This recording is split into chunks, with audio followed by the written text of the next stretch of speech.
E. I. Ako. E.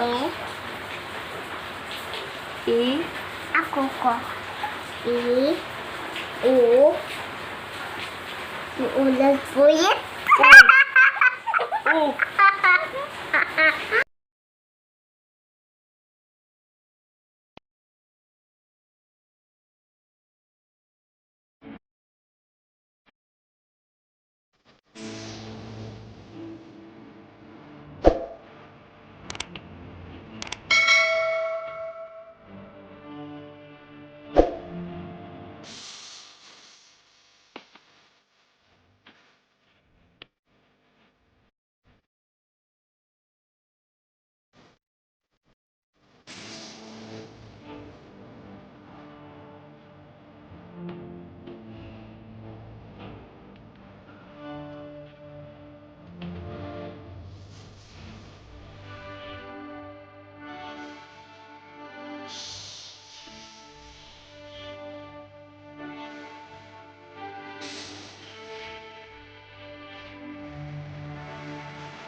Good morning guys. Sunday na naman pero wala muna tayong rides ngayon. Medyo pagod shot muna kay Mrs. para next week payagan tayo mag-rides. Balik hapon nga pala, dinala ko muna sa kasa ang ating Honda Click. Pina-check up ko muna siya dahil medyo lumampas na yung kanyang itinakbo, yung kilometer niya. Diba dapat ay 500 kilometers ipapa-change oil, pero dahil dinala nga natin siya sa Kabyang, medyo napasarap ang biyahe natin. Bago tayo nakauwi dito sa bahay, pumalo na siya ng 600 kilometers, kaya lumampas na. Kaya dinala ko muna siya kahapon sa kasa para maipa-change oil. So yun guys, unang change oil lang ating Honda Click.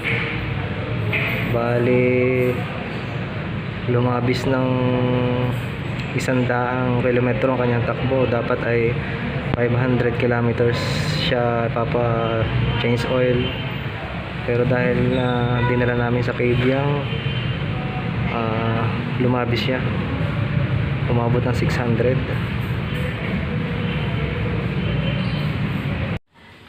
Nga pala, kanina tinulungan kong sa paglalabas si Mrs. para pagod chat lang, para sunod na rides natin payagan tayo.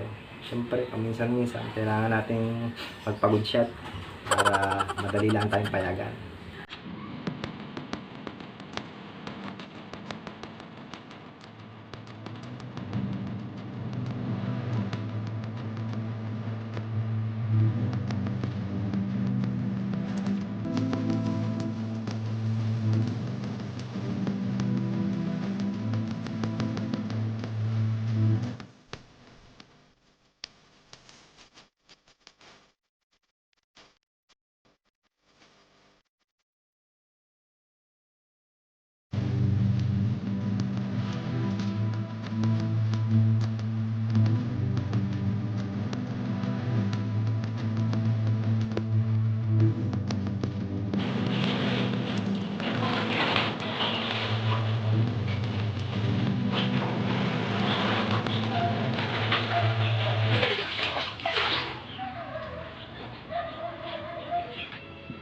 Ngayon, dahil wala naman tayong rides, at medyo maaraw naman, ilinisin na lang natin ating Honda Click para medyo malinis naman kung gagamitin natin ulit sa susunod na rides.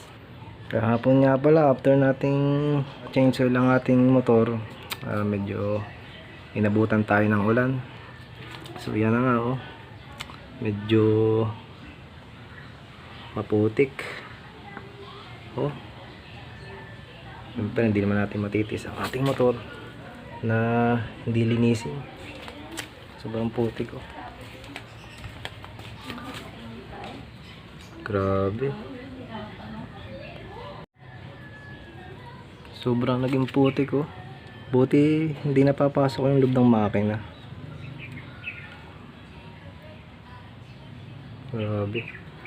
Ito nga pala guys, nabili ko sa Shopee. Parang ito yung pinaka protector ng ng shock natin.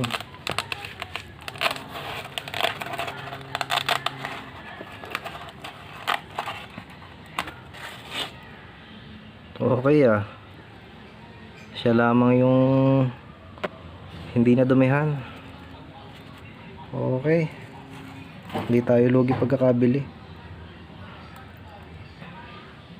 Ayos. Okay guys, stay tuned lang kayo. Lilinisin lang natin ating motor.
Daddy, ako?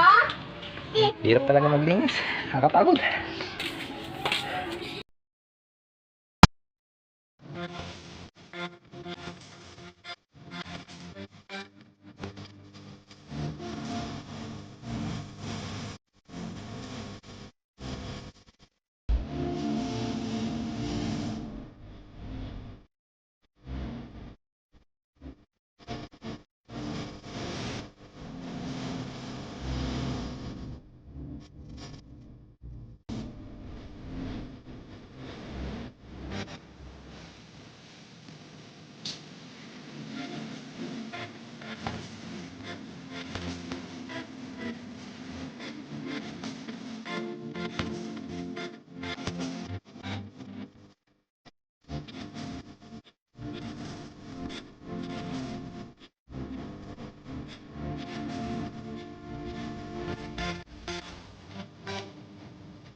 Kakabit muna tayo ng Christmas light.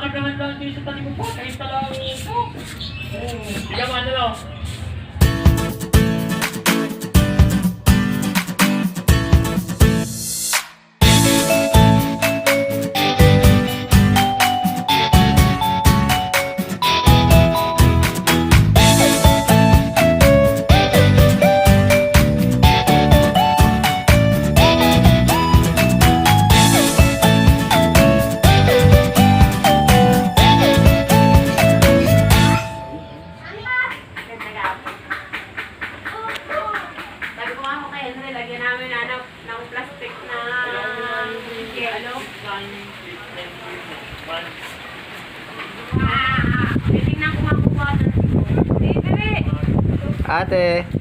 I can see you!